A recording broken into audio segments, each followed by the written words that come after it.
ಸ್ನೇಹಿತರೆ ನಮಸ್ಕಾರ. ಇಬ್ಬನಿ ನ್ಯೂಸ್ಗೆ ಸ್ವಾಗತ. ನಾನು ವಿ ಮಲ್ಲಪ್ಪ. ಕಲಾವಿದರ ಮಾಸಾಸನ ವಯಸ್ಸು ಕಡಿತಗೊಳಿಸಲು ಆಗ್ರಹ. ಕಲೆ ಎಂಬುದು ಯಾರ ಸೊತ್ತು ಅಲ್ಲ. ಎಲೆಮರೆಕಾಯಿಯಂತೆ ಇರುವ ಎಲ್ಲ ಕಲಾವಿದರಿಗೂ ಮಾಸಾಸನ ಸಿಗಬೇಕು ಎಂದು ಕಲ್ಯಾಣ ಕರ್ನಾಟಕ ಕಲಾವಿದರ ಒಕ್ಕೂಟದ ಜಿಲ್ಲಾಧ್ಯಕ್ಷರಾದ ಡಾಕ್ಟರ್ ರಮೇಶ್ ಅಂಚಿನಮನೆ ಅವರು ತಿಳಿಸಿದ್ದಾರೆ.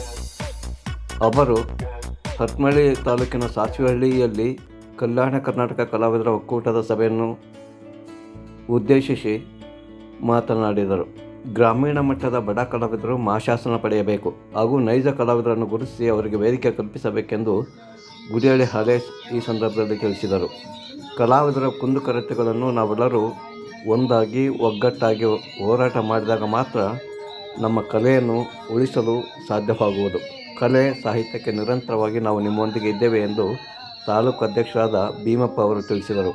ಕಲಾವಿದರ ಮಾಸಾಸನದ ವಯಸ್ಸು ಕಡಿತಗೊಳಿಸಿ ಯುವ ಕಲಾವಿದರಿಗೂ ಕೂಡ ಅವಕಾಶ ಕಲ್ಪಿಸಬೇಕೆಂದು ನಿವೃತ್ತ ಶಿಕ್ಷಕರಾದ ಡಗ್ಗಿ ಶಂಕರಪ್ಪ ಅವರು ಹೇಳಿದರು.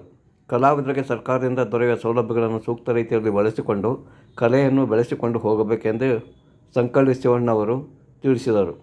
ಈ ಸಂದರ್ಭದಲ್ಲಿ ಕಲ್ಯಾಣ ಕರ್ನಾಟಕ ಕಲಾವಿದರ ಒಕ್ಕೂಟದ ಜಿಲ್ಲಾ ಅಧ್ಯಕ್ಷರಾದ ಡಾಕ್ಟರ್ ರಮೇಶ್ ಅಂಚಿನಮನೆ, ಹಗರಿಬೊಮ್ಮನಹಳ್ಳಿ ತಾಲೂಕು ಅಧ್ಯಕ್ಷರಾದ ಡಾಕ್ಟರ್ ಉಮಾಶಂಕರ್, ತಾಲೂಕು ಅಧ್ಯಕ್ಷರಾದ ಭೀಮಪ್ಪ, ಹಿರಿಯ ಹೋರಾಟಗಾರರಾದ ಗುಡಿಹಳ್ಳಿ ಹಾಲೇಶ್, ಯುವ ಲೇಖಕರಾದ ಗಂಗಜ್ಜಿ, ನಾಗರಾಜ್, ಗೋಪಾಲಪ್ಪ, MP ಮೂಗಪ್ಪ, ನಿವೃತ್ತ ಶಿಕ್ಷಕರಾದ ಶಂಕರಪ್ಪ, ಅಜ್ಜಯ್ಯ ಸ್ವಾಮಿಗಳು, ಹನುಮಂತಪ್ಪ ಹಾಗೂ ಅಪಾರ ಕಲಾವಿದರು